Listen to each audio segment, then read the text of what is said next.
Okay, we're talking with Mike Mombrea Sr. Mike, you remember what year you started and what it was like at Channel 4? 1953, the early 50s, and we were just starting off. Channel 4 was new. It was one of just a handful of stations in the country. In fact, Channel 4, WIVB-TV, which was owned by the Buffalo Evening News, that's where the BEN comes in, Buffalo Evening News.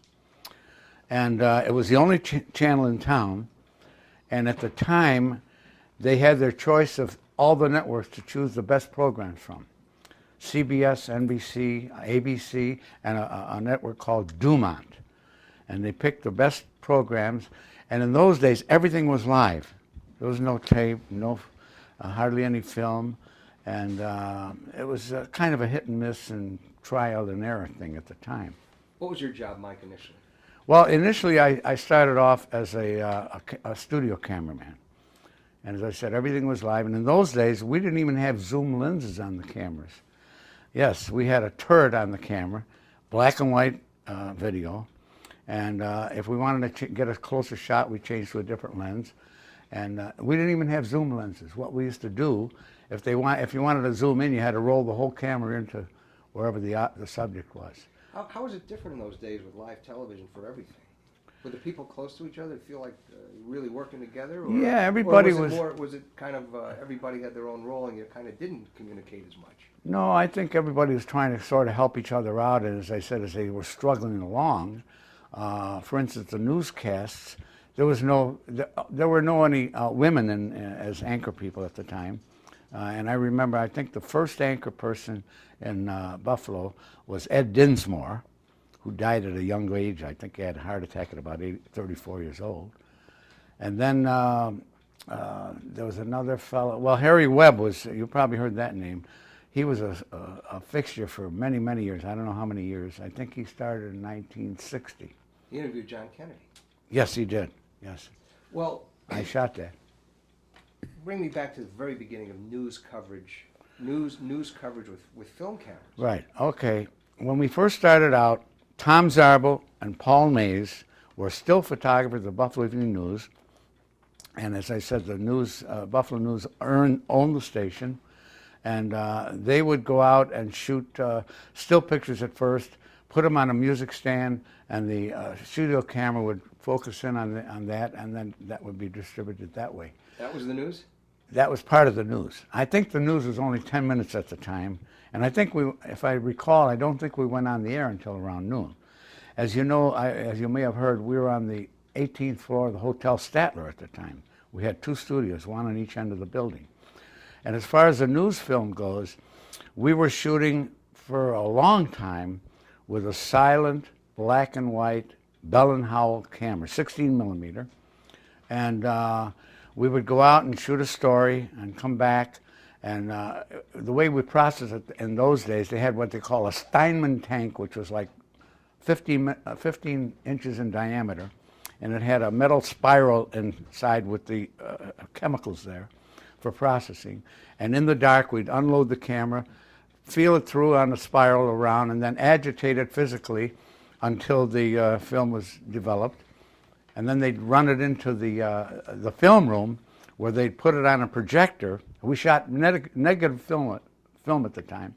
They'd put it on a projector and they would flip a polarity switch to make it positive. And that projector was aimed into a television camera. Was it frustrating not to have sound? In other words, you're covering a very exciting event, and here you are shooting silent film. That's right. We didn't have sound. I forgot how long it took us. I think it took us maybe a year or two to have sound. If I'm not mistaken, I think we got sound in 1960. And after the original development in the Steinman tank, then Tom Zarbel devised a method of putting the film on wooden racks and winding the film around these racks, which were like 3 feet in diameter or square. And we'd put them in what they called dip tanks, where the chemicals were, and agitate them in the tank in order to develop, and then again run them to the fat. And after a while, we finally got a black and white film processor, which you fed it into one end and it came out of the other end all done. So, what was the station like back then? Knowing that you were really blazing the trail, that there was nothing you could copy from anybody else. You were actually doing it for the first time. That's right. That's why I say it was kind of hit and miss at the time. And another thing, today you got satellites and you can have instant reception of anything anywhere in the world. In those days, if you shot something out of town, you had to fly it in or bring it in physically, and maybe it would take a day or two if you were on the West Coast, for instance, in order to show that story, which was unbelievable. So then what happened when you got sound? That must have been a revelation. Then we finally got sound, black and white, and of course everything was film, as I said at the time. And then eventually we got color came into being. And by this time we thought we had it pretty much made as far as having color and sound and so forth and automatic processors. And then eventually, of course, videotape came in. What are some of the most memorable stories in those early days, Mike? Well, to me personally, I mean, the most exciting stories that I covered were two, because of I believe what I believe in my spirituality. I covered Pope John Paul II when he was installed in Rome in 1978, and in 1981 I covered Mother Teresa when she gave the commencement address at Niagara University. Pope John Paul II.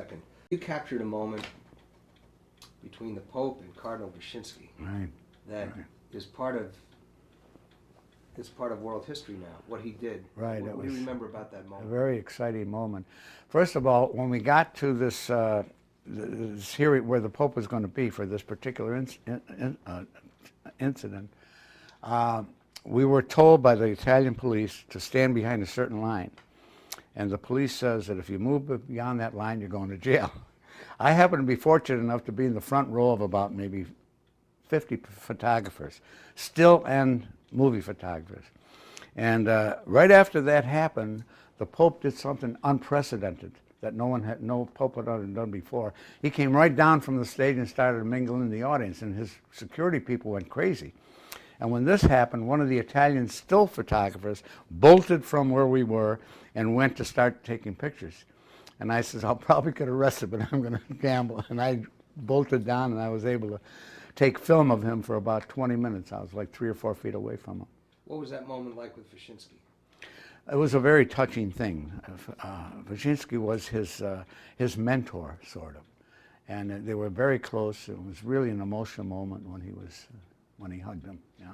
But there was something that transpired between the two that was unprecedented. In other words, he was kneeling, wasn't he, at the Pope's feet? Yes. I remember that, but the Pope is the one that initiated the embrace. Well, so for you, with your spirituality, for you, what did this mean? How important was this moment for you personally and as a newsman? Well, I'll tell you. Let me tell you how this came about. I like to tell the story. My wife doesn't like me to tell it. My wife had a journal that she used to write in every day. And every day she'd say things to the Lord and so forth. And at one phase while I was working, for a couple of weeks, I'd come home and she'd say, how was your job today? Boring, kind of boring, quite boring. So I would go in to work on a Tuesday morning, and my news director says, pack your bags, you're going to Rome Friday. And I went home all excited. I told my wife, I'm going to Rome, going to Rome. And she showed me a journal that I never saw any of what she wrote.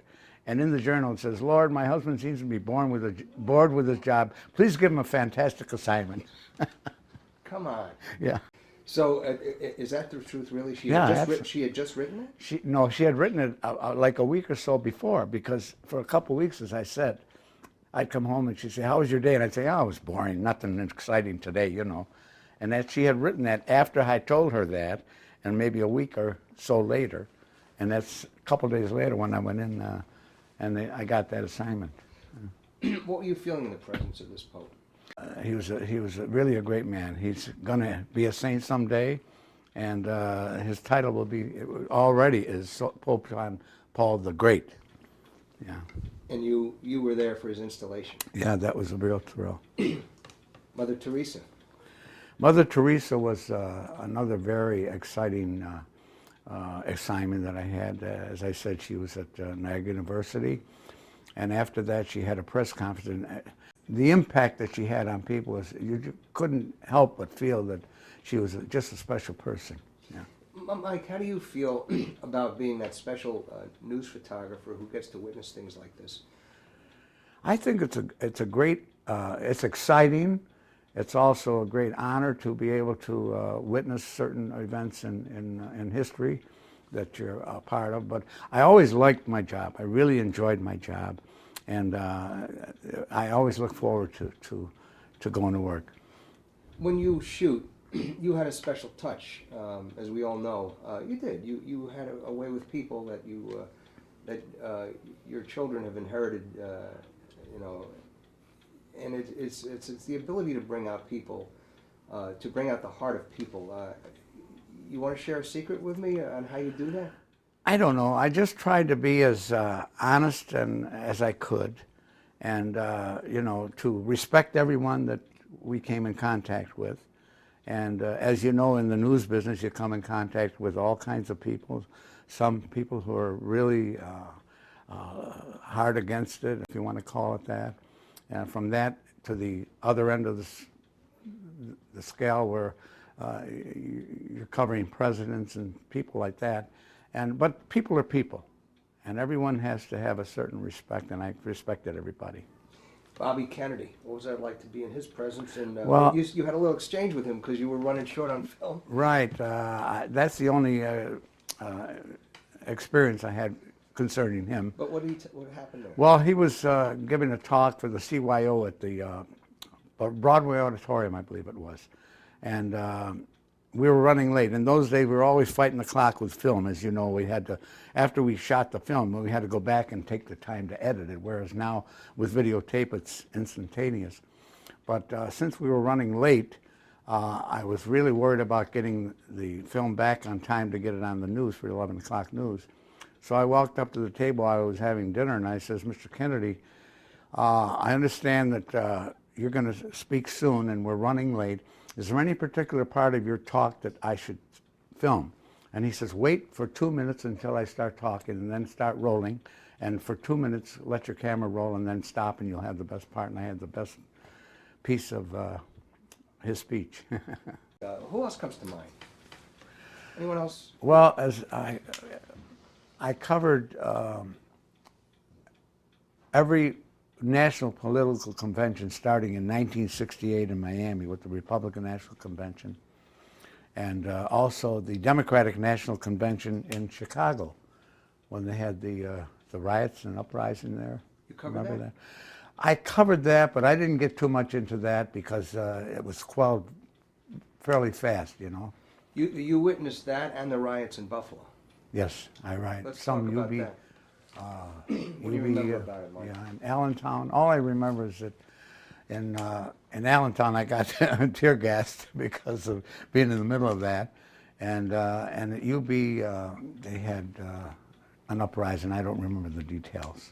What do you remember about that era? Civil rights era. You know, you were covering it that time. Do you remember anything about it that moved you, touched you, or I remember one time we got a tip that Abby Hoffman was trying to get into Canada. He was supposed to speak in Hamilton, Ontario. It was on a Saturday night, and it was in the winter time. It was bitter cold, and it was ice all over the place. So we were the only ones that got the tip, and a sound man and me went down to the Peace Bridge, and his car they wouldn't let him through. And so we tried to interview him, but he was trying to evade us. So he started to take off, and we started to follow him. And we followed him all the way to the UB parking lot. And finally, we kind of cornered him in the parking lot. And we got out of the van and ran over and got an interview with him. He was able to. Yeah. Do you remember Ladies of the Night when we did our Yeah. prosecutions? Do you remember the fiasco that happened on Chippewa when we were shooting the ladies on the street corner, and they came to the car? Do you remember that? They opened the door? I don't remember the details, but I remember that I can just picture the one woman opening the door and you talking to her, and I was kind of trying to not show that I was shooting her. And I don't know if I tried to cover the camera or something, but I was still pointed at her. And then they opened your door, and the recorder fell out. that was a pretty wild story. But even in that story, if you remember, there was a certain element of respect that we showed for even these Right. women, Sure. which is, I think, also a hallmark of you. Well, You know, because you said it didn't matter what level of life a person, whether it's a president or a hooker on Chippewa. that's right. They were still human beings, right? And they do deserve a certain amount of respect, right? Yeah, you showed that to everybody. Okay, let's talk about, what are we looking at? Well, This ancient. This these ancient are medium 16 millimeter film, and as you've probably heard, when we first started shooting film, at the end of the year, they would throw the film in the garbage. And I loved my job, and I loved every story I went on. And I used to be able to tell you 5 years later every scene that I shot for every story. I'm sure you can relate with that with the many things you've covered. But anyway, when they were going to throw them in the garbage, I kept all the film that I had, and I put them on reels, and I must have 30,000 feet of black and white film down the basement, 16 millimeter film that I kept. They threw it away?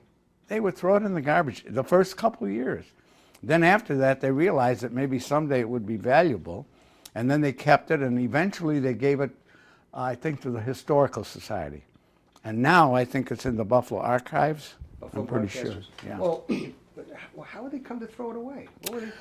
They thought the year was over, and as I said, we were kind of just feeling our way in the early days, the early 50s, you know, just feeling our way. And for some reason, they didn't think it was that important, you know. Well, the year was over. What does that mean to them, though? We already shot the film, and, you know, get rid of it. Why did you keep it?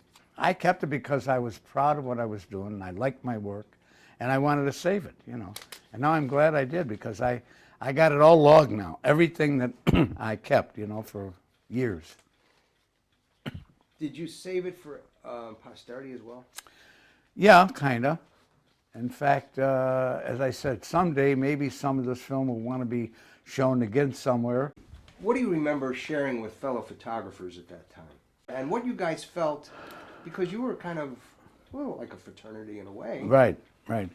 We had great respect for each other and the different stations too. Even though we were always competing and trying to get a scoop on the other guy, when it came to anybody having a problem, the other guy would help you out. If you ran out of film or if you had a camera problem, you could call the guy from Channel 7 or Channel 2, and they would help you with film or whatever to help you out. It was a real fraternity. Now, videotape comes into the picture around late 70s. Yeah, like 78 or so, I think. What were you thinking about this new thing? At first, I was against videotape. I loved film, and I did certain things with the camera that I was used to, that I liked, certain positions that I wanted to take, or certain angles, you know, that I liked.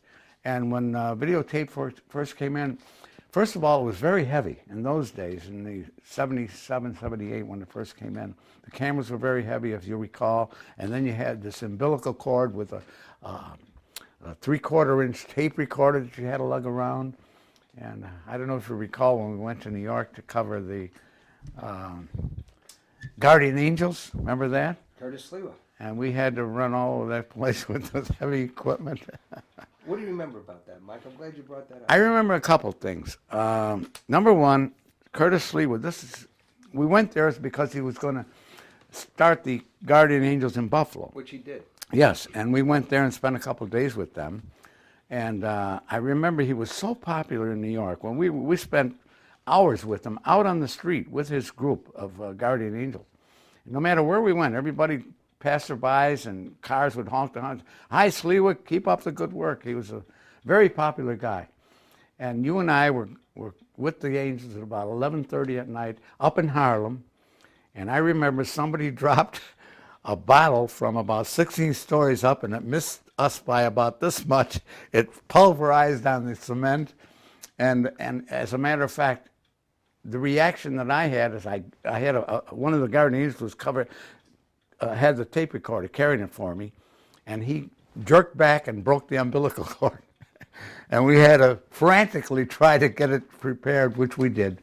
So we considered all considered these little tiny right, little, I think I was carrying that. I think Because I don't think I remember. ran from, Maybe you did, I yeah. jerked away from the scene. Really, yeah. We thought it was You remember all- that incident? Oh, you Yeah. kidding? Like yesterday. And you screamed like a girl. I ran, but I forgot I was attached to you. What do you think, Mike, makes Buffalo a unique news town? You know, given all the years that you look back on, you know, a lot of people have said this is one of the best news markets in the country, and I can say firsthand it is because I've worked in Chicago and other places, and you've been all over, you know, you've been around.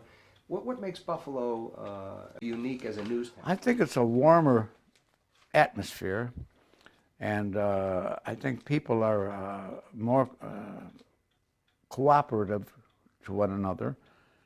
Even politicians, I've seen where they've been compared to other places. I don't know. I haven't had any any experience with other towns or anything, but it's always been you know, they call it the city of good neighbors, and so. Any regrets looking back? Not really, not really. I enjoyed every bit of my work, and in fact, I didn't plan on retiring that soon, but I wanted to retire a little earlier because my wife had some physical problems at the time. But I really enjoyed my work, always did. Now, how about some of the reporters and personalities at Channel 4? Let's recall a little bit of that. Marie Rice, for example, she's retired now, but you guys covered a lot of stuff together. Love Canal. Yeah, she was a very competent reporter, and she was very detailed in everything that she did. And she did a lot of research on every story, and she was really, I would say, a top-notch reporter. What has changed? What changed, or what has changed over the years? How are things different? I mean, you know, from the Compared to now, you mean? yeah, I mean, from the 50s through, you know, this new century. I mean, do you see changes in the way people behave professionally, or changes in the product? When you look at the newscast now and you see the way things are done, how does it compare to the way it used to be done? I think, in my opinion, people years ago in the news business, in my opinion, were more dedicated to some extent. And I think that they told it as it was, whereas today, I think somewhat politics seems to creep into some of the coverage, in my opinion. Interesting. But were some of those early reporters as knowledgeable today as they are today? For example, I was told that, you know, you'd have almost an announcer type who would go out with a bunch of questions that a producer would have for him to ask, where they weren't doing a lot of enterprise on their own, but they were, you know, given a list of questions. Right. Well, as I said, in the early days, they didn't have the experience to begin with. Whereas today, you know, it's a very highly competitive business where you have to know what you're doing. Whereas some of those people were, like you say, were just announcers, or they happen to be news writers for the paper, and those people came over to TV, and that isn't necessarily effective because they were writing for one area, and TV was a different product altogether, you know? What about your ability to tell stories with pictures? Did you have moving picture experience before this? Not really. I had always been interested in movies, and I got tons of home movies, 8mm movies, the old days, you know, of the kids and that. But I've always been interested in movie end of photography. And that's why when the opportunity came, when there was an opening in the news film department, I jumped at it, and I was lucky enough to be able to do it. Did you find that it was easy to adjust to telling stories through pictures, you know, for news? Yeah, I think so. As I said, in the early days, we were kind of feeling our way, you know. I mean, things were so kind of almost crude in those days. I mean, as I said, we were on the 18th floor of the Statler, and there were times when, if there was a big fire in Buffalo, for instance, and you could see it out of the window from the 18th floor, they take a camera and roll it down the hall and shoot it out the window and record it. That's how hit and miss it was at the time. Now you span film, videotape, and now computer. I mean, you invested a lot of money in 3/4 inch equipment, videotape. I sure did. After I retired, I loved the business, so I did some freelance work, and I put thousands of dollars into equipment. And now, compared to computers, For instance, it cost like this editing system for 3/4-inch tape at the time, which what we were shooting at the time, was like $13,000. And now with a $600 computer, I can do 10 times more than they did with the other stuff. Yeah, It's amazing, isn't it? yeah, it's amazing. Your children, your three boys went into news photography, or photography. Yeah, Yeah, right. Photography or news photography. Right. You teach them everything they knew. No, I didn't. I just taught them a couple of the basics, and they are far more experienced and artistic than I ever was. Really. What was it like, though, to see your sons take up photography? Very proud. I'm very proud of them. Very proud of them. And it's pretty unique, especially at one station, to have, you know, the family lineage of 3 Mombreas. That's. Well, it is unusual, I guess, yeah. Did you relive any, relive through some of the stuff Mike has done, for example, with the Pope, and, you were there much earlier. Right. And then you see him in, shooting in... I think I'm more interested right now in what Mike is doing and a lot of the stories that you two have covered together. And I have documented it all, and it's really, to me, it's a treasure, really. How do you critique his stuff from where you sit? You know, I can't critique him because I think Mike has really got a lot more than I ever had as far as artistic and everything, really. Where do you think it came from? I don't know where he picked it up. That's quite a legacy. Yeah. Quite a legacy.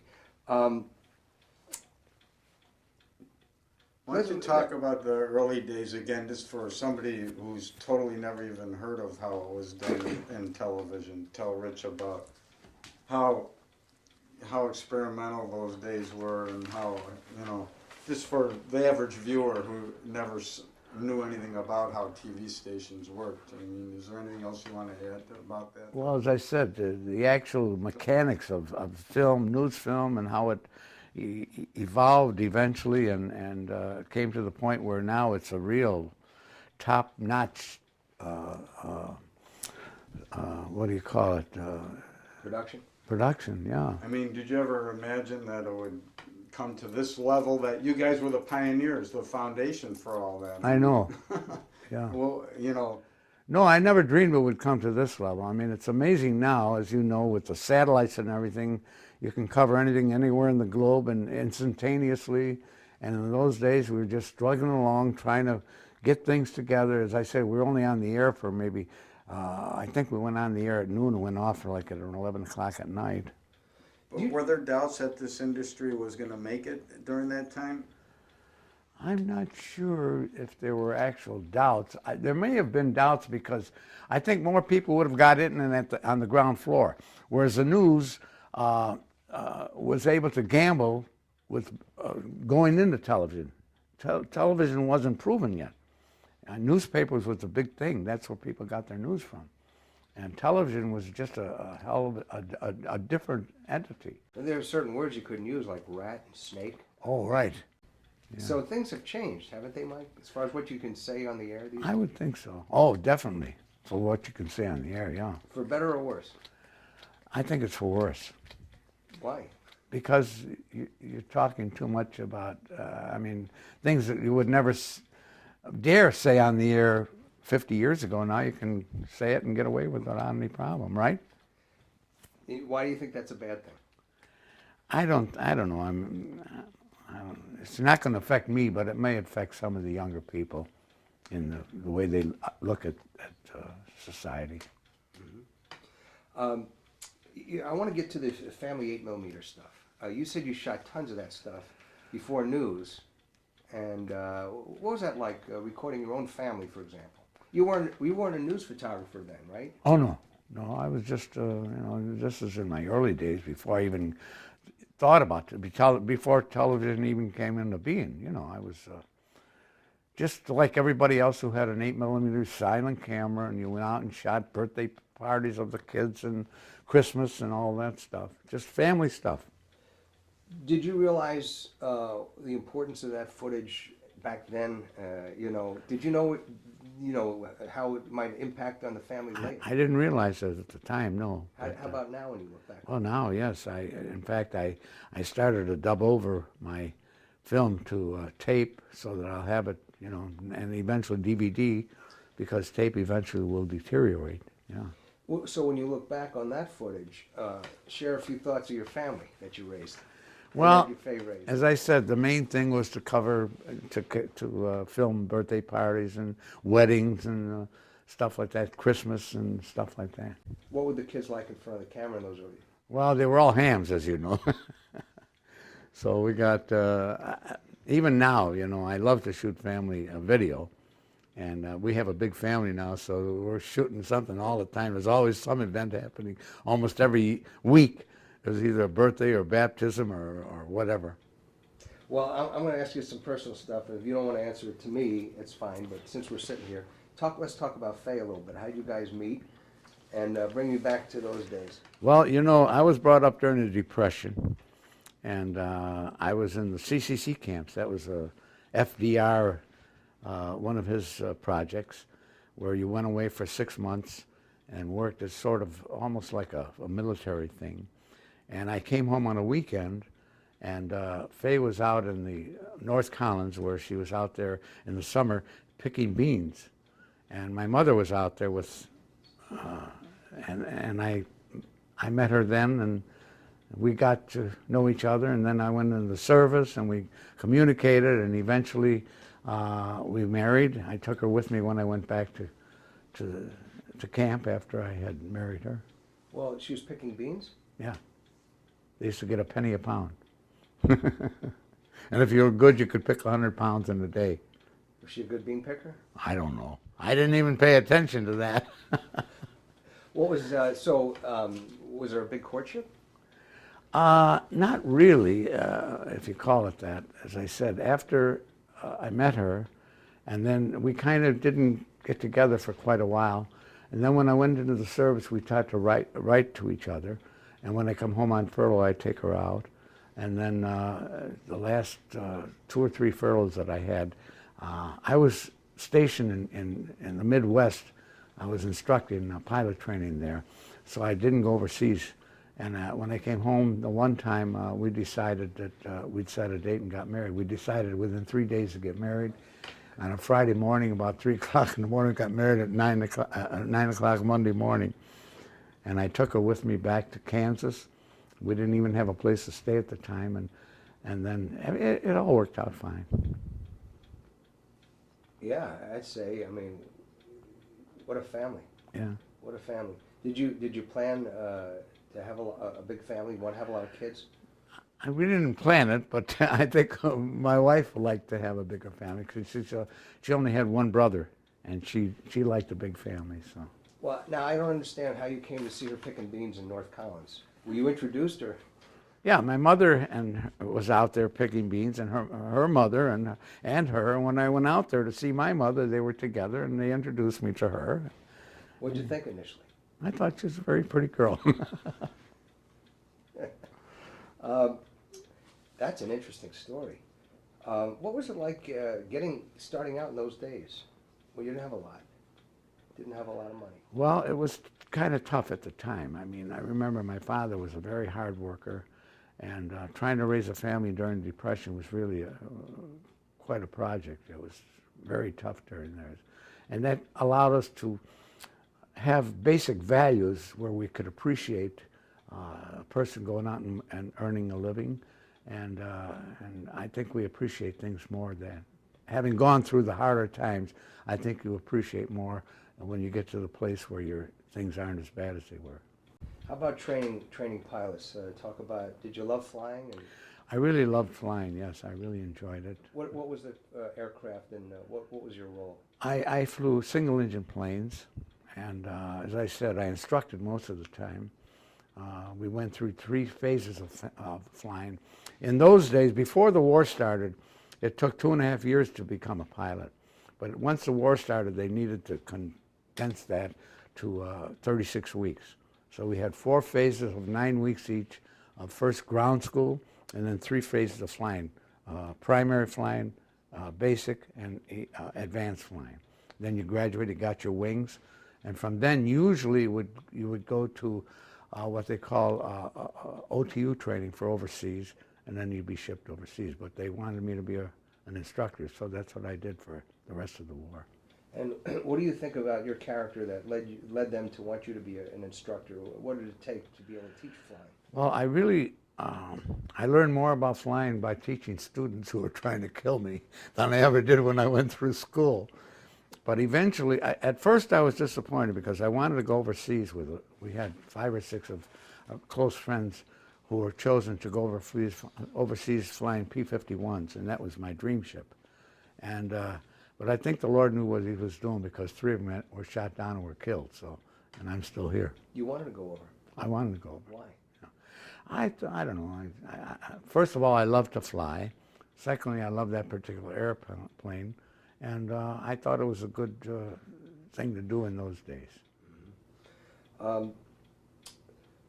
What was it like to leave for retirement? I mean, we're jumping around here in your life, but...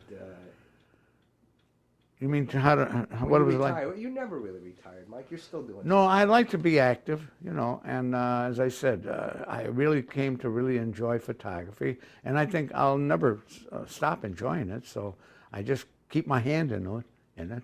Even though I don't have to work at a job at it, you know, I enjoy doing it. Now, your spirituality is a big part of your life, and you've dedicated a lot of your life to the ideals that you believe in. I don't know how deep you want to get, but what are some of the things that you fight for? Well, I think that as far as if I had one particular area that I would dedicate my time to and try to promote is pro-life. I believe in the sanctity of life. I think that God made each person for a reason, and I think abortion is wrong. That's what I believe very strongly. You went through a change yourself. You went through a spiritual change. Because I remember you telling me at one point you were eating your stomach out with anger and things, the strike and other things that happened. And what happened to you that gave you a new look at life and a new feel for your own? Well, I just came to realize, you know, I was always a Christian, and I always went to church, but I don't think I was very holy, or you know, I wasn't very dedicated. Let's put it that way. I was kind of a mechanical Christian. I go to church because my parents told me you had to go to church, and it wasn't that I really, you know, was spiritual in any way. And there was a point in my life when I came to realize that there is a lot to what I'm taught as a Christian, and I try to follow it. Faye had the same transformation? I believe so. Well, I think she's always been better than I have in that respect. And how did this, again, if you don't want me to ask personal questions, but I'd like to ask them. How did this impact you with your family, you know, in the way you saw the world, your family, everything? Well, as I said, I came to see everyone as special people made by God and who should be respected. And we're taught never to condemn anybody. And regardless of what people do, you know, even if they hurt you, we're told to reach out to them and to forgive and to love them. That's the basic. That's the whole thing. And you've experienced so many different moments of turmoil in your lifetime. Depression, World War II, Korea, Vietnam, civil rights, now Iraq. What about now with this terrorism? Did you think think it's terrible. Did you think maybe that the world after communism might be safe, you know, for a while? I thought so, yeah. What did you think would be, and what happened? I would think that when communism fell, and incidentally Pope John Paul II had a lot to do with the fall of communism, I thought that the world would be much better. But lately, it's just terrible with the terrorism that's going on and this terrible war that's going on right now. I think it's just very depressing, very depressing. I know that you never really had a great love of politicians. No, I can count the politicians on one hand who I really admire. Why do you feel that way, Mike? I don't know. I think it seems to me that politicians are self-centered for the most part. I'm not saying all are the same, but I think most of them are out for what they can get, and to the extent where they're not serving the people that put them in office. What's your hope for the future? I don't know. As I said, I'm happy with things the way they are right now, and I thank God that I'm in good health so far, and I just want to enjoy my family until the Lord takes me. Do you have any fears for the future? No, I don't have any fears. I'm ready to pack my bags. How important is your family to you, Mike? Very, very important. Next to my Lord, I think my family is the tops. I'm proud of them.